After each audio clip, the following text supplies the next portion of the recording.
O que mostra que nós conhecemos a Deus? Porque não basta somente falarmos de conhecer a Deus. Há muitas pessoas que falam de conhecer a Deus que não conhecem a Deus de verdade. O apóstolo João aqui nos dá uma medida pela qual nós podemos tomar o conhecimento. Como é que nós podemos saber, como é que nós podemos medir que conhecemos a Deus? Então, verso 3 a 6, diz assim a palavra de Deus: E nisto sabemos que o conhecemos, se guardarmos os seus mandamentos. Aquele que diz, eu o conheço, e não guarda os seus mandamentos, é mentiroso, e nele não está a verdade. Mas qualquer que guarda a sua palavra, o amor de Deus está nele, verdadeiramente aperfeiçoado. Nisto conhecemos que estamos nele. Aquele que diz que está nele, também deve andar como ele andou. Aleluia! Então, nós, a partir deste texto, podemos passar a saber se de fato conhecemos a Deus ou não. E nisto sabemos que o conhecemos. Em que coisa? Se guardarmos os seus mandamentos. Se nós conhecemos a Deus, significa que a consequência imediata que vai acontecer na nossa vida é que nós vamos guardar os mandamentos do Senhor. Se nós não guardamos os mandamentos do Senhor, isso é uma demonstração clara de que nós não conhecemos a Deus. Não o conhecemos. Portanto, o nosso conhecimento de Deus implica a guarda dos seus mandamentos. Aí sim poderemos dizer, conhecemos a Deus porque guardamos os seus mandamentos. Aquele que diz, eu conheço e não guarda os seus mandamentos, é mentiroso, e nele não está a verdade. Qualquer pessoa que diz que conhece a Deus e não guarda os mandamentos de Deus, a Bíblia diz que essa pessoa é mentirosa. Está faltando a verdade. Por quê? Apesar de nós sermos homens com fraquezas, homens suscetíveis de pecar, a Bíblia diz que nós temos que guardar os mandamentos. As falhas são uma exceção. Isso significa que nós não pecamos porque sentimos prazer do pecar. Não pecamos porque ficamos orgulhosos de termos pecado e esconder o pecado. Não é isso. Apesar das nossas falhas, sabemos que temos falhas, mas quando nós procuramos guardar o mandamento de Deus, aí podemos dizer que o conhecemos. Aleluia.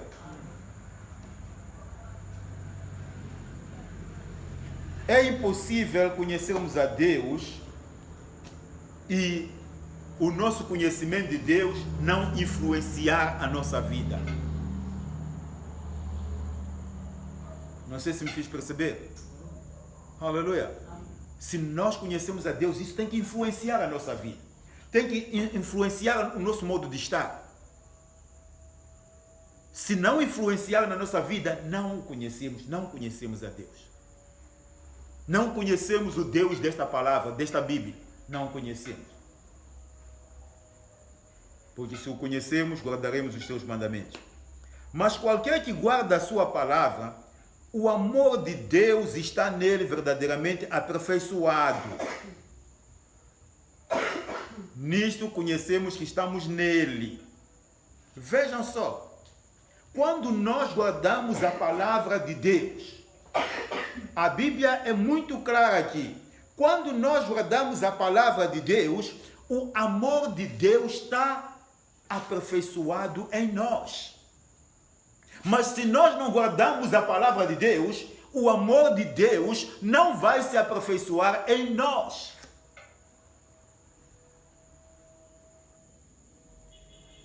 Tudo isto depende de você.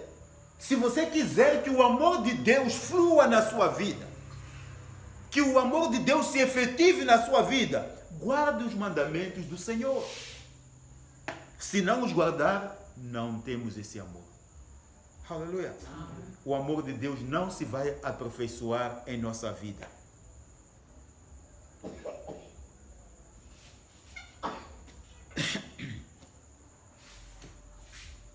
E nisto conhecemos que estamos nele. Se nós guardarmos a sua palavra, o seu amor é aperfeiçoado em nós, então aí sabemos que nós estamos nele, estamos neste Cristo. Paulo disse em 2 Coríntios 5, verso 17, se alguém está em Cristo Jesus, nova criatura é. As coisas velhas já passaram e eis que tudo se fez novo. Isto significa, se nós estamos em Cristo Jesus, significa que nós o conhecemos, nós estamos nele. As coisas velhas já passaram, eis que tudo se faz novo. A cédula do passado, Deus rasgou. Nós começamos uma nova vida na presença de Deus. Tudo se faz novo. Não podemos viver a vida passada em Cristo Jesus. Não é possível. Queremos viver os hábitos do passado em Cristo Jesus. Não é possível. Se nós estamos em Cristo Jesus, todas as coisas se tornam novas. É o que a Bíblia diz.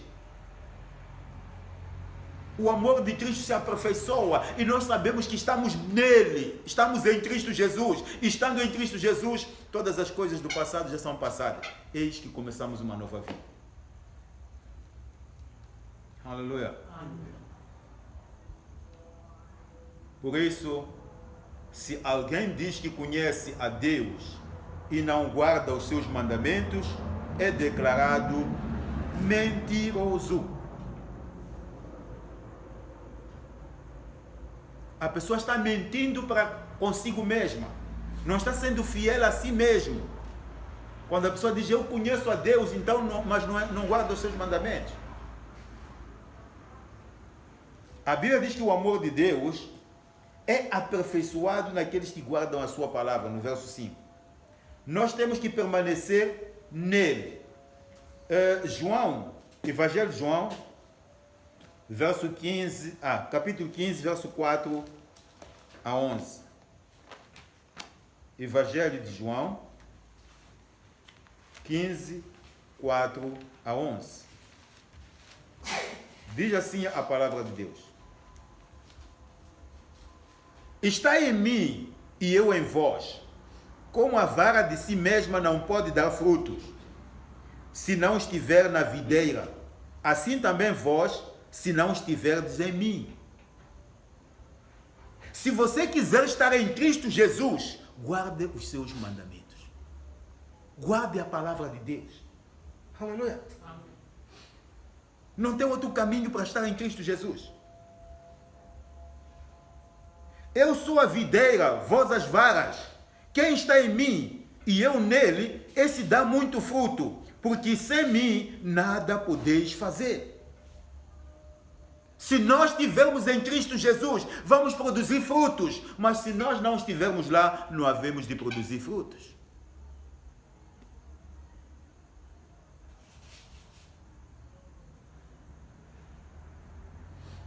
Se alguém não estiver em mim, será lançado fora, como a vara, e secará, e os colhem e lançam no fogo e ardem. É preciso estar em Cristo Jesus.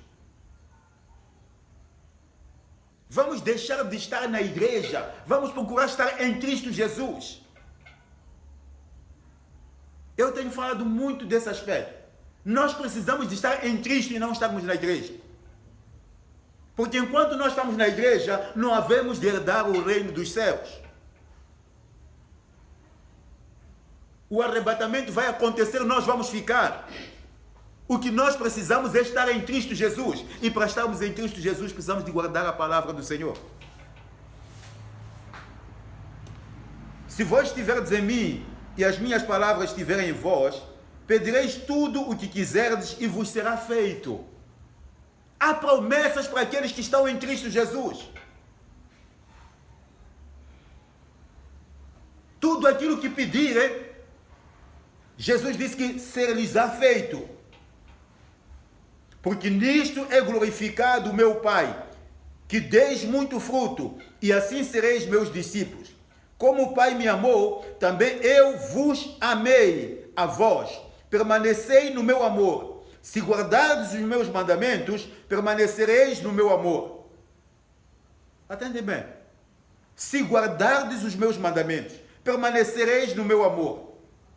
Do mesmo modo que eu tenho guardado os mandamentos de meu Pai e permaneço no seu amor. Tenho-vos dito isto para que o meu gozo permaneça em vós e o vosso gozo seja completo. Aleluia. Então não existe nenhuma outra alternativa ao assunto de guardar a palavra de Deus. Se nós queremos permanecer em Cristo, precisamos de guardar a palavra de Deus. Se deixarmos de guardar a palavra de Deus, estamos fora. Seremos lançados fora como os ramos de uma árvore que são cortados e lançados fora para secarem, depois se queimam. Vamos nos tornar em lenha.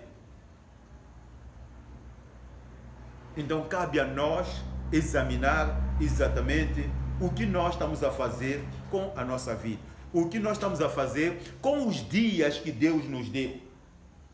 O que nós estamos a fazer com as oportunidades que Deus nos está dando. Aleluia. Muitas vezes, quando somos tentados, quando temos oportunidades, abrem-se portas para o pecado, nós corremos para ele e não percebemos que nós estamos em teste. Aleluia. Amém. Nós estamos em teste. Deus faz-nos um teste e abra o espaço. Ele dá um passo para trás e deixa que Satanás avance com as suas propostas. Você como vai reagir?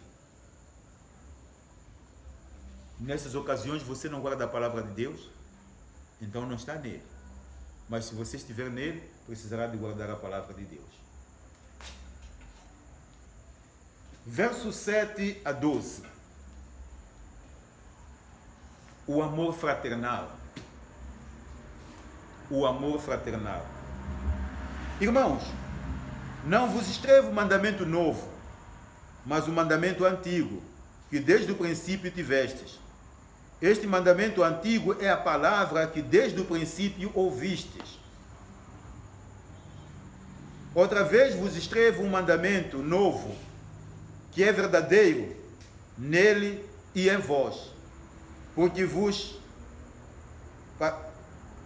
vão passando as trevas e já a verdadeira luz alumia. Aquele que diz que está na luz e aborrece o seu irmão, até agora está em trevas. Aleluia. Diz que eu vou vos passar um novo mandamento, mas que não é novo. Por quê? Porque Cristo havia ensinado isto. Ele disse que pelo amor vos conhecerão que sois meus discípulos. Se vocês se amarem, então todos perceberão que vocês são meus discípulos. E na verdade, a igreja do primeiro século foi reconhecida por causa do amor entre eles.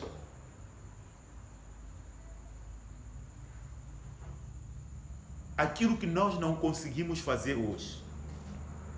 Nós não conseguimos nos amar.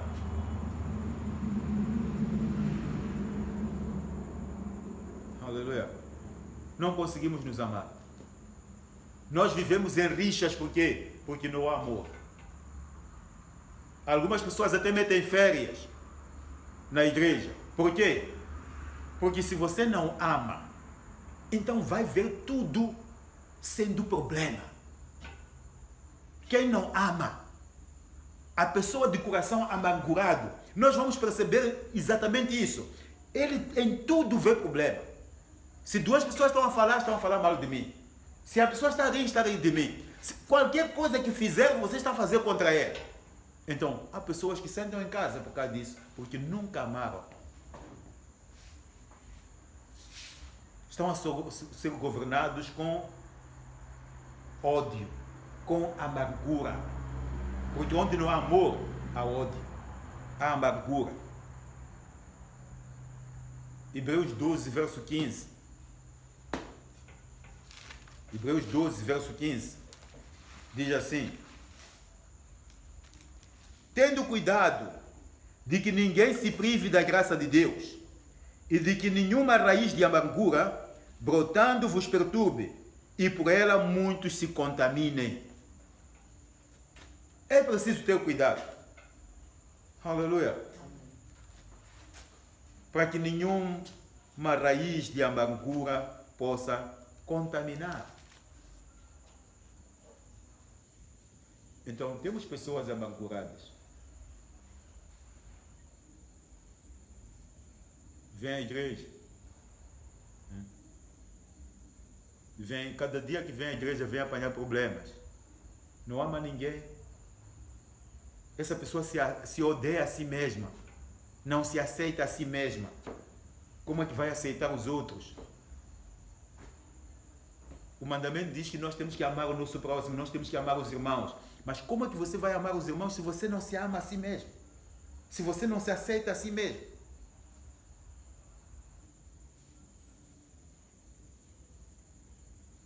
Então vai ver mal em tudo. Temos esses problemas. Por quê? Por falta de amor fraternal. Aleluia. Falta o amor fraternal. Vou continuar com a leitura. Eu estava no verso 9, parece. Aquele que diz que está na luz e aborrece o seu irmão, até agora está em trevas. Aquele que ama o seu irmão está na luz, e nele não há trevas. Mas aquele que aborrece a seu irmão está em trevas, e anda em trevas. Aleluia. Está em trevas e anda em trevas. E não sabe para onde deve ir, porque as trevas lhe cegaram os olhos. Filhinhos, escrevo-vos porque pelo seu nome vos são perdoados os pecados. Amém. Essa pessoa está em trevas. E quem está em trevas não vê o caminho, porque está na escuridão. A escuridão não lhe permite ver o caminho. Aleluia. Em Provérbios 10, verso 12. Provérbios 10, verso 12. Diz assim a palavra de Deus. Verso 12. O ódio excita contendas, mas o amor cobre todas as transgressões. Vamos repetir. O ódio excita contendas, mas o amor cobre todas as transgressões. Estamos a perceber aqui. Se nós estamos cheios de ódio, se nós estamos cheios de amargura dentro de nós, o que vai acontecer? Vamos criar contendas. Vamos encontrar ocasião para contender com os irmãos. Amém. É preciso que percebamos isto. E não nos deixemos levar com aqueles que são contenciosos, com aqueles que são odiosos, amargurados, que podem querer nos influenciar até. E você vai entrar numa coisa que você não sabe. A Bíblia diz que se nós nos aborrecermos contra o irmão sem causa, nós matamos. É Mateus 5. Não é isso que a Bíblia diz? Então você corre o risco de entrar no erro por causa de solidariedade com pessoas que são amarguradas.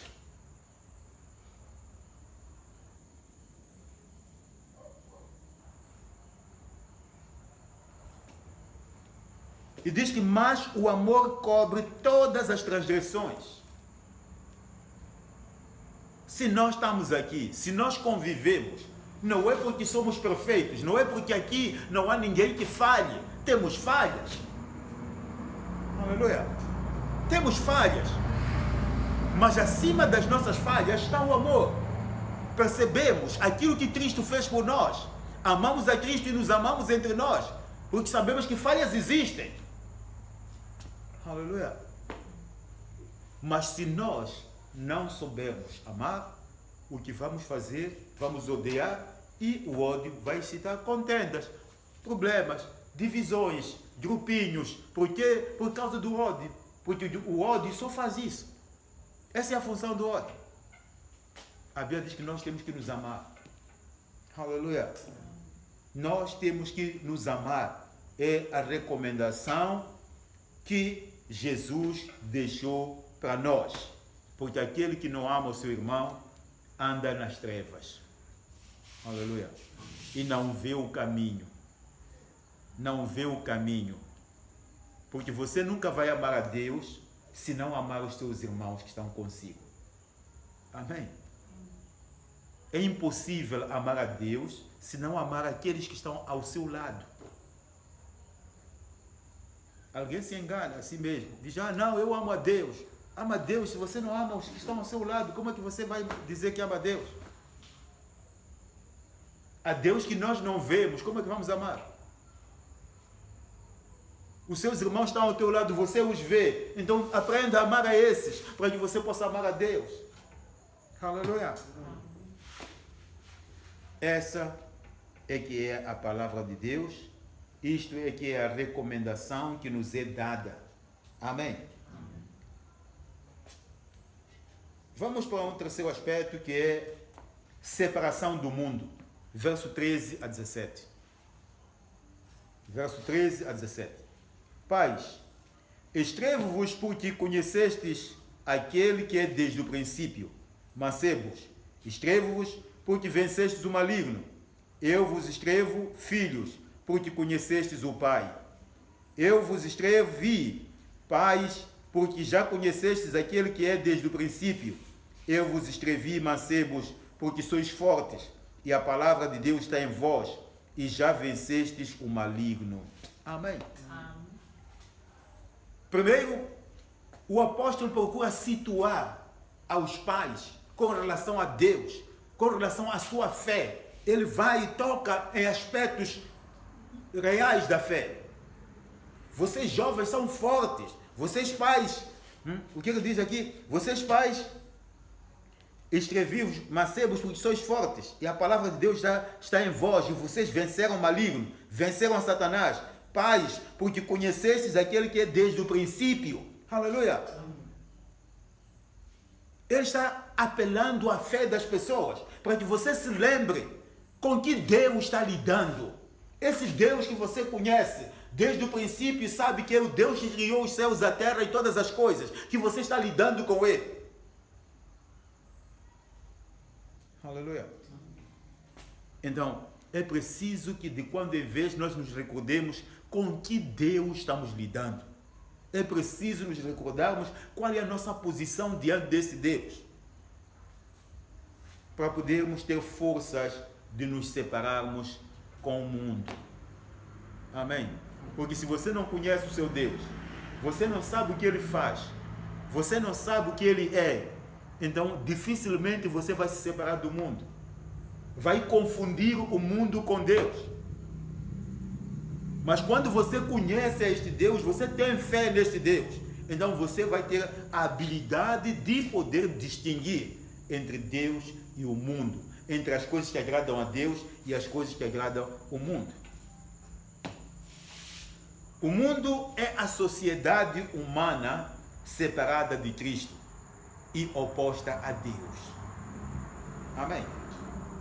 Tudo aquilo que os homens nos oferecem, que está separado de Cristo, ou contrário a Deus, é isso que nós chamamos mundo. Amém? Chamamos mundo a isso. A vida daqueles que estão separados de Cristo, os divertimentos daqueles que estão separados de Cristo, a maneira de viver daqueles que estão separados de Cristo e que é oposta, não agrada a Deus. É o mundo isso.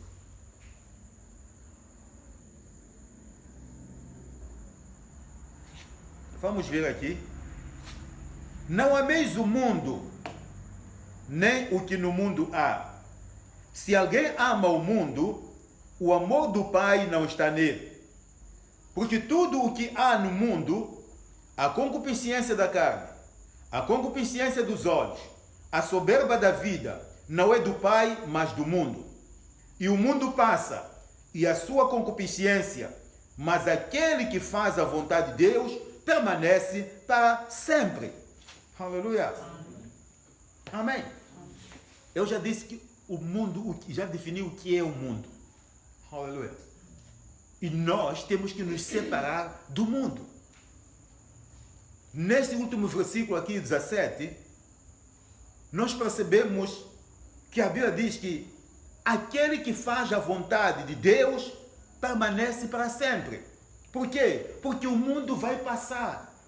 O que é do mundo vai passar.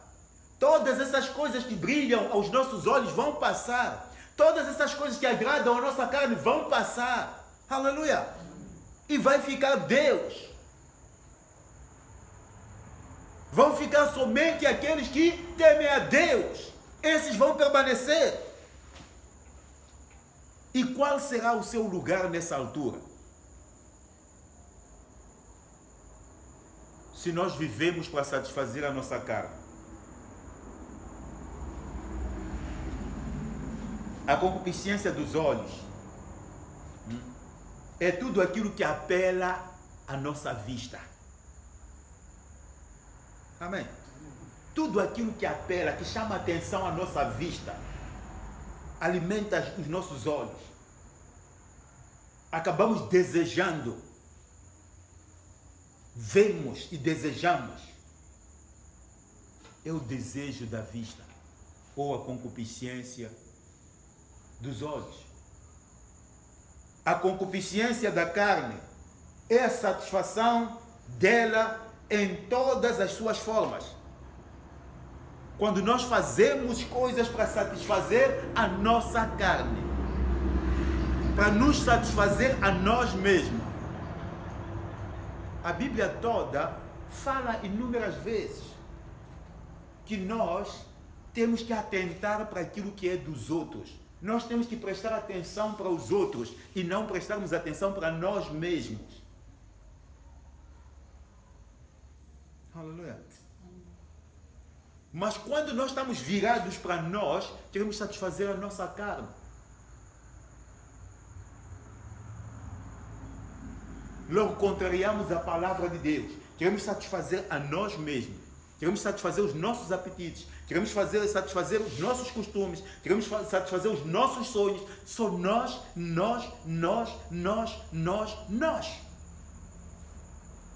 E se na tua vida só existe o nós, você, só dizer o eu, então você é alguém que vive para a satisfação da sua própria carne.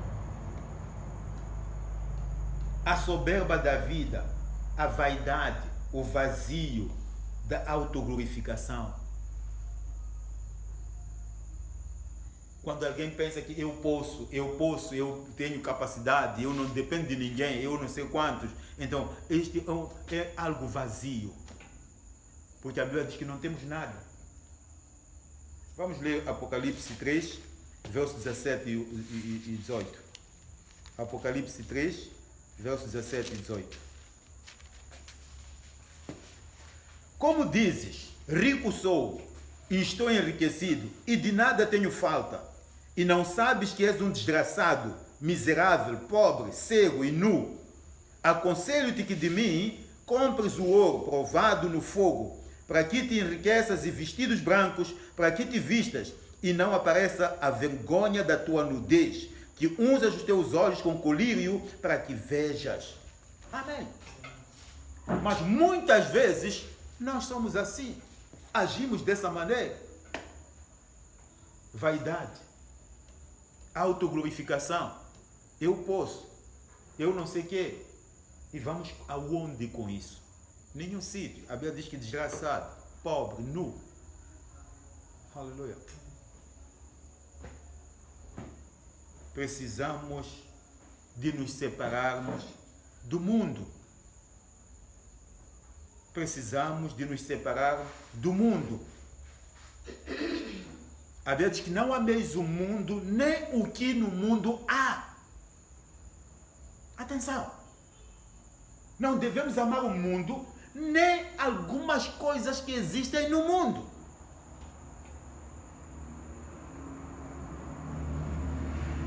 Porque nós podemos não amar o mundo, mas amar a música do mundo.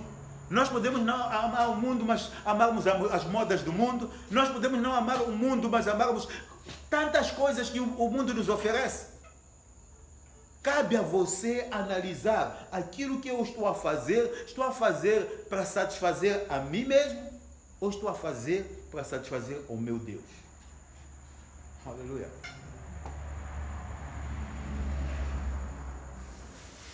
Já defini o que é cada uma dessas partes. Esses três fatores, a concupiscência dos olhos, a concupiscência da carne, a soberba da vida, fizeram Eva pecar. No princípio, em Gênesis 3, verso 1 a 6.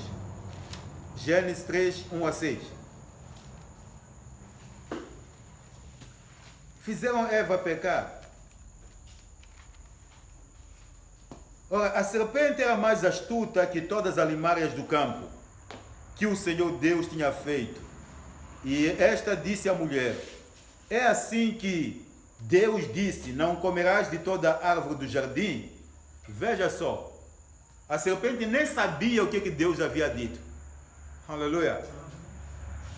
Ela simplesmente foi experimentar para ouvir o que vai dizer. E a mulher disse à serpente: do fruto das árvores do jardim comeremos, mas do fruto da árvore que está no meio do jardim, disse Deus, não comereis dele, nem nele tocareis, para que não morrais. Oh, a mulher também acrescentou alguma coisa. Aleluia. Não foi fiel àquilo que Deus disse. Acrescentou aqui, não tocareis. Não é aquilo que Deus disse. Aleluia. Deus disse para não comer, não disse para não tocar. Mas ela acrescentou, não tocareis. Vamos caminhar mais um bocadinho para percebermos o que aconteceu depois. Aleluia.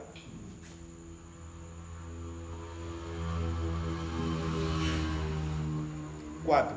Então a serpente disse à mulher: certamente não morrereis. Deus disse: se comeres daquela árvore, vão morrer. E o diabo diz: não há onde morrer. Aleluia. O diabo logo contraria: não has de morrer. E quantas vezes o diabo vem com a mesma proposta? Quando Deus diz que se você pecar, morrerá, e o diabo diz que não vais morrer não. E você cai. Ele te leva a fazer aquilo que ele quer. Ele te leva você a pensar mais do pecado. Te leva a pensar mais das coisas do mundo. Porque ele diz que não, você não vai morrer. Vamos ao verso 5. Porque Deus sabe que no dia em que dele comerdes, se abrirão os vossos olhos e sereis como Deus, sabendo o bem e o mal. Veja só a proposta do diabo. Aleluia. Diz que você não vai morrer. Deus disse que se comer daquela árvore vai morrer. Não, vocês não vão morrer.